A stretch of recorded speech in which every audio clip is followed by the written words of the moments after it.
Namaste viewers. I am Dr. SGV Satya from Satya Unani Healthcare, Hyderabad. మన customer care number వచ్చేసి 8074868274. మీకు యునాని వైద్యంలో ఎలాంటి సలహాలు సంప్రదింపులు కావాలన్నా ఈ ఫోన్ నెంబర్కి వాట్సాప్ కానీ ఫోన్ కానీ చేయండి. మా నెక్స్ట్ ఎపిసోడ్స్లో వాటిని మేము క్లియర్ చేస్తాం. అయితే ఇవాళ మన కంటిన్యూషన్ టాపిక్ ఏంటంటే ఆమ్లా ఏదైతే ఉందో, ఆమ్లా అంటే ఉసిరికాయ. ఆ ఉసిరికాయలోని న్యూట్రిషనల్ ఏదైతే వాల్యూస్ ఉన్నాయో వాటి గురించి తెలుసుకుందాం. అయితే యూజువల్గా నేను ప్రతి ఎపిసోడ్లోనూ చెప్తూనే ఉంటాను, మళ్ళీ చెప్తున్నాను.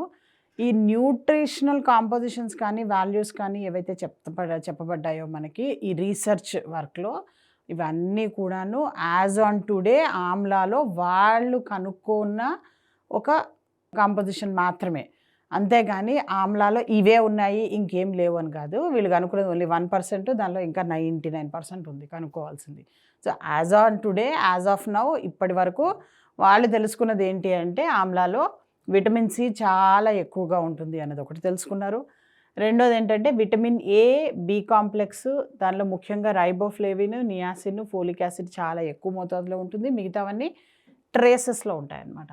అలాగే కాల్షియము, ఐరన్, ఫాస్ఫరస్ కూడా చాలా చక్కగా దీనిలో మనకి మంచి మోతాదులో దొరుకుతుంది. అండ్ హై డెన్సిటీ ఫైబర్, అంటే బాడీకి ఏదైతే చాలా ఫైబర్ అవసరమైన కొన్ని వ్యాధులు ఉంటాయో, లైక్ స్కిన్ డిసీజెస్ వాళ్ళకి, లేదంటే కనుక ఫ్యాట్ ఎక్కువగా ఉన్న వాళ్ళకి, లేదంటే కనుక లోపల హార్ట్ బ్లాక్స్ కానీ, తర్వాత లివర్లో బ్లాక్స్ కానీ, ఒక ఫ్లో ఏదైతే అవుతుందో దానిలో ఏవైతే బ్లాక్స్ ఉన్నాయో అలాంటి బ్లాక్స్ని, అలాంటి కొంత వ్యర్థ పదార్థాలని తనతో పాటు తీసుకొని త్రూ డైజెస్టివ్ సిస్టమ్ ద్వారా బయటికి వెళ్ళిపోయే ప్రక్రియ ఏదైతే ఉంటుందో, అలాంటి ప్రక్రియల్లో, అలాంటి డైజెస్టివ్ వీటిల్లో ఈ హై డెన్సిటీ ఫైబర్ అన్నది చాలా ఎక్కువగా యూజ్ అవుతూ ఉంటుందన్నమాట.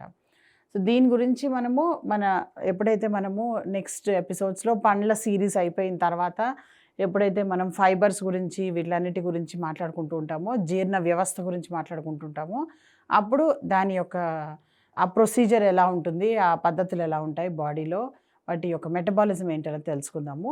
ప్రస్తుతానికైతే మన టాపిక్ని డీవియేట్ కాకుండా ఆమ్లా ఏదైతే ఉందో, ఈ ఆమ్లా అన్నది ఎవరికైతే కాల్షియం ప్రాబ్లం ఎక్కువగా ఉంటుందో, రక్తం బాగా తగ్గిపోతూ ఉంటుందో, సంవత్సరం మొత్తం యాక్చువల్గా ఇది సీజనల్ ఫ్రూట్. సో కేవలం డ్యూరింగ్ ఈ సీజన్స్లో, కార్తీక మాసంలో మాత్రమే ఎక్కువగా దొరికే ఒక ఫ్రూట్ ఇది. సో అందుకని ఈ ఫ్రూట్ని ఏం చేయాలి అంటే, మనం ఎప్పుడైతే దొరుకుతుందో మనకి, దొరికినప్పుడు ఆమ్లా మురబ్బా అని ఒకటి చెప్పబడింది అనమాట యునాని మెడిసిన్లో.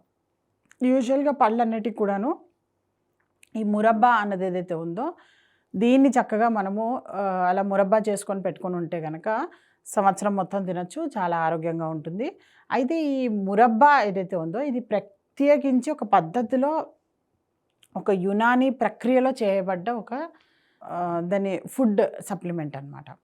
సో అందుకని దీన్ని ఏం చేయాలి అంటే అదే దీనిలో చేయాలి. యూజువల్గా అందరు ఏమనుకుంటుంటారంటే, ఉసిరికాయతో ఆ మురబ్బా అంటే కనుక తేనె ఒక జార్ తీసుకొచ్చేసి దానిలో ఉసిరికాయలు మంచిగా శుభ్రం కడిగేసి అలా పడేసామంటే అయిపోతుంది, ఇదే మురబ్బా అనుకుంటారు. కాదు, అలా కాదు. ఉసిరికాయలని సపరేట్గా వాటికంటూ కొన్ని పద్ధతులు, ప్రక్రియలు ఉంటాయి. అవి క్లియర్గా యునాని డాక్టర్స్ దగ్గర తెలుసుకోండి. లేదంటే కనుక యునాని సెంటర్స్లో కూడా మీకు ఆమ్లా మురబ్బా అన్నది దొరుకుతుంది. కాకపోతే రిక్వెస్ట్ ఏంటంటే, ఎవరైతే ఆమ్లా మురబ్బా డైలీ ఒక స్పూన్ తీసుకోవాలి అనుకుంటున్నారో వాళ్ళు దయచేసి చక్కెర పాకంలో తయారు చేసిన ఆమ్లా మురబ్బా మాత్రం తినకండి. ఓన్లీ తేనె పాకంలో తయారు చేసిన ఆమ్లా మురబ్బా మాత్రమే తీసుకోండి. ఎందుకంటే చక్కెర తీసుకున్నందువల్ల ఎన్నైతే నష్టాలు ఉన్నాయో, ఆ నష్టాల ముందర ఈ ఆమ్లా యొక్క సుగుణాలు అన్నవి బాగా న్యూట్రలైజ్ అయిపోవడమో, తగ్గిపోవడమో జరుగుతుంది. కాబట్టి ఏది కూడాను చక్కెర పాకంలో తీసుకోకండి, అన్నీ కూడాను తేనె పాకంలో మాత్రమే తీసుకోండి.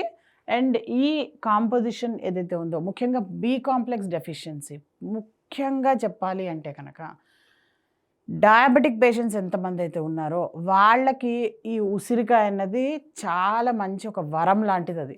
కాబట్టి డయాబెటిక్ పేషెంట్స్ అందరూ డైలీ అట్లీస్ట్ ఒక చిన్న ముక్కో, ఆమ్లా మురబ్బా ముక్కనో, లేదంటే కనుక వాళ్ళు ఈవెన్ ఏమంటారు దీని యొక్క పొడో, లేదంటే కనుక ఉసిరికాయ పొడి, లేదంటే కనుక ఉసిరికాయ, తర్వాత జీలకర్ర, ఉప్పు ఇవన్నీ కలిపి ఏదైతే పొడి చేసుకుంటారో అలా పొడి చేసుకున్న దాన్ని లేదంటే పచ్చడిని కానీ మొదటి ముద్దలో గనక వాళ్ళు కనుక తిన్నట్టయితే కనుక జొన్నలతో కానీ వాళ్ళు ఏదైతే తినాలనుకుంటున్నారో ఆ ఫుడ్ తీసుకునే దానిలో మొదటి ముద్దలో ఈ ఉసిరికాయ తినడం అలవాటు చేసుకుంటే కనుక వాళ్ళకి కేవలం డయాబెటిక్ లెవెల్స్ అన్నది షుగర్ లెవెల్స్ కంట్రోల్లో ఉండడమే కాకుండా డయాబెటీస్ వల్ల ఇతర ఆర్గన్స్కి ఏదైతే నష్టం జరుగుతూ ఉంటుందో ఆ నష్టాన్ని కొంత కాంప్రమైజ్ చేసి కొంత దాన్ని సెగ్రిగేట్ చేసి ఆ నష్టాలు ఏవైతే ఉన్నాయో వాటిలన్నిటిని కూడాను తగ్గించే ఏదైతే ప్రక్రియ ఉందో అది ఆమ్లా కన్నా బెస్ట్గా ఏది చేయలేదు. అందుకని